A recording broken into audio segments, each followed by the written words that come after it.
pessoal, eu sou Ícaro e no vídeo de hoje eu vou falar aqui um pouquinho sobre a fase que redefiniu completamente o personagem do Demolidor, né? Estou falando, é claro, aqui do Demolidor por Frank Miller e Klaus Janson. Sim, hoje eu vou comentar sobre essa fase que foi crucial pra gente ter o Demolidor como a gente conhece nos dias de hoje, né? Foi uma fase muito revolucionária pro personagem que remodulou completamente ele e o seu universo. Mas então já vai deixando de enrolação, já se inscreve aí embaixo, ativa o sininho para receber as notificações sempre que tiver vídeo novo e deixa o like também que ajuda mais o canal a crescer. Mas então é isso, né? Roda a vinheta.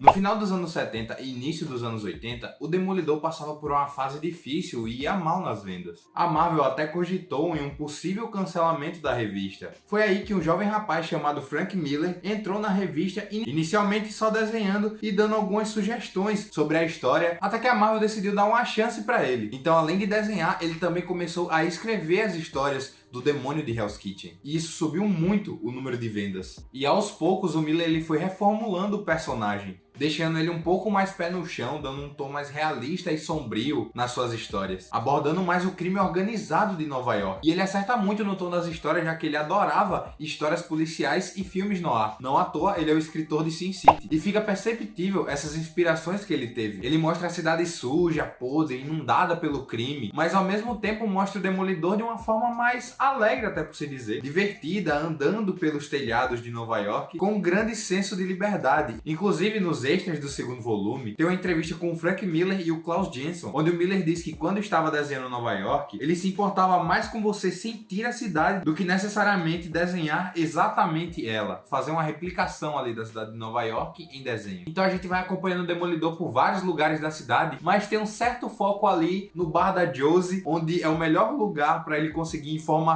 sobre o mundo do crime e de quebra bater nos bandidos. Inclusive tem um personagem que é quase como se fosse um alívio cômico, que é o Tucão, um criminoso de quinta categoria, que o Demolidor vai direto atrás de informações com ele e ele sempre sai apanhando. Toda vez que o Tucão entra em cena, você sabe que ele vai apanhar. Inclusive, ele já apanhou pro Demolidor de muleta. O Miller ele deu uma baita repaginada do universo do Homem Sem Medo, a começar justamente pelo tom de suas histórias, que ele deixou mais sombrio e violento. Porém, ele pegaria muito mais personagens para se trabalhar ao longo de toda a sua fase, como foi o caso do Rei do Crime, que inicialmente era um vilão do Homem-Aranha, mas nunca teve tanto destaque nas HQs do Homem-Aranha. Foi só no Demolidor onde ele se tornou o vilão que a gente conhece e virou o principal antagonista do Homem Sem Medo. Teve o Mercenário também, que é outro de seus principais vilões, que se tornou muito mais recorrente nessa fase e um dos vilões que mais levou o Demolidor ao extremo, já que ele foi responsável pela morte da Elektra. Elektra, que foi a primeira grande personagem criada por Frank Miller e que chegou justamente no início da sua fase, já que o Miller assume os roteiros na edição 168, onde ela estreia como a ex-namorada do Matt na faculdade, que após a morte do pai vira uma assassina profissional que depois de vários anos volta a Nova York por conta de negócios. Ainda tem a introdução de todo o universo ninja com a apresentação do Stick, o velho mestre de Matt que ajudou ele a usar melhor suas habilidades, além também do repórter Ben Urich, que descobre a identidade secreta do Demolidor, mas ainda assim decide ajudá-lo. Então dá pra dizer que o Miller foi o principal responsável por reformular e transformar o Demolidor no personagem que a gente conhece, que você viu no filme do Ben Affleck, embora ele seja bem ruim, e também na série da Netflix. Essas obras beberam muito do que foi escrito aqui nessa fase, e os artistas futuros que trabalhariam com o Demolidor também iriam beber muito do que foi feito na fase do Miller. Bom, mas agora eu vou falar um pouco sobre esses encadernados da Panini, começando aqui por esse primeiro volume que compila o início da fase do Miller, quando ele ainda era o desenhista e o Roger Mackenzie era o roteirista. Então aos poucos você vai vendo a mudança de estilo nas histórias. E esse primeiro encadernado abre com um crossover dele com o Homem-Aranha, que fica parcialmente cego, e ainda vemos um pouco do relacionamento dele com a Viúva Negra, o retorno do Mercenário, o confronto dele com o Dr. Octopus e até mesmo uma luta contra o Hulk, que quase o leva à morte. Aí perto do final do encadernado nós vemos o início da fase do Miller, com os roteiros, com a estreia de Elektra. Ainda tem uma história fantástica onde o Mercenário enxerga todas as pessoas como se fossem o Demolidor, e passando até pela introdução do Rei do Crime no universo do Homem Sem Medo. Mas é só no segundo volume onde as coisas começam a acontecer. Logo no início, a história que abre esse volume é sobre um vilão que comete vários abusos e agressões que se relaciona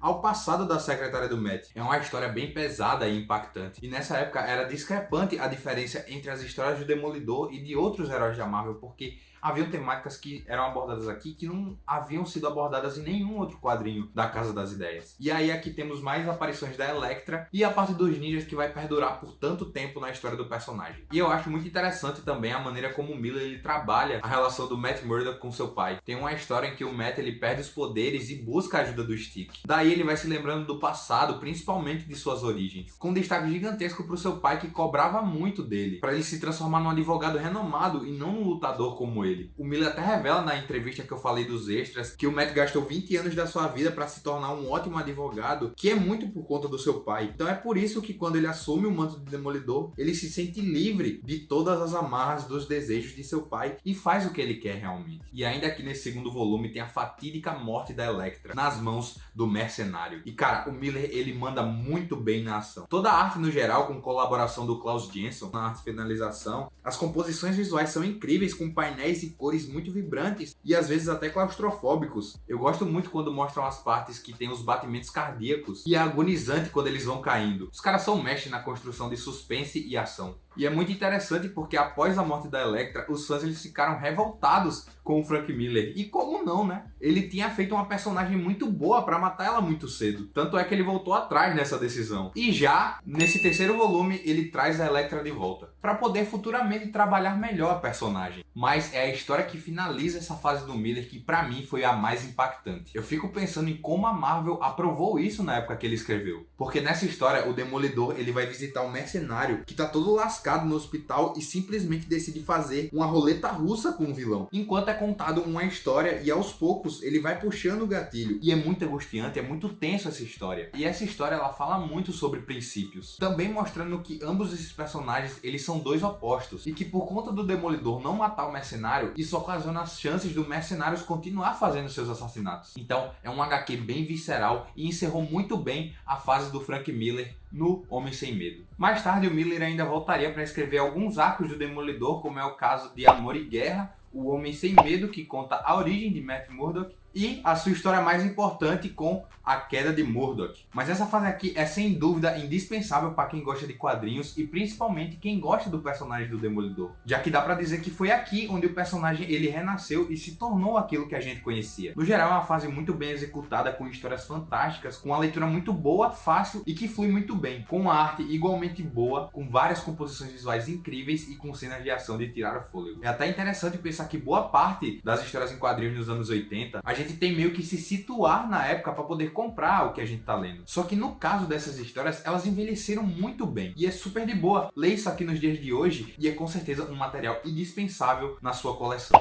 Mas então pessoal, esse foi o vídeo de hoje, né? Comenta aí embaixo a sua opinião sobre essas histórias. Comenta aí se você tá pensando em comprar ou não, né? Atualmente ela, infelizmente, tá indisponível na Panini, mas eu acredito que em alguma hora ou outra eles vão republicar, porque é a fase mais importante desse personagem, sem dúvidas. Mas então eu vou ficando por aqui. Não se esqueça mais uma vez de se inscrever aí embaixo, ativar o sininho para receber as notificações sempre que tiver vídeo novo e deixar o like também, que ajuda demais o canal a crescer. Mas então eu vou ficando por aqui. Valeu, até a próxima aí. Bazinga!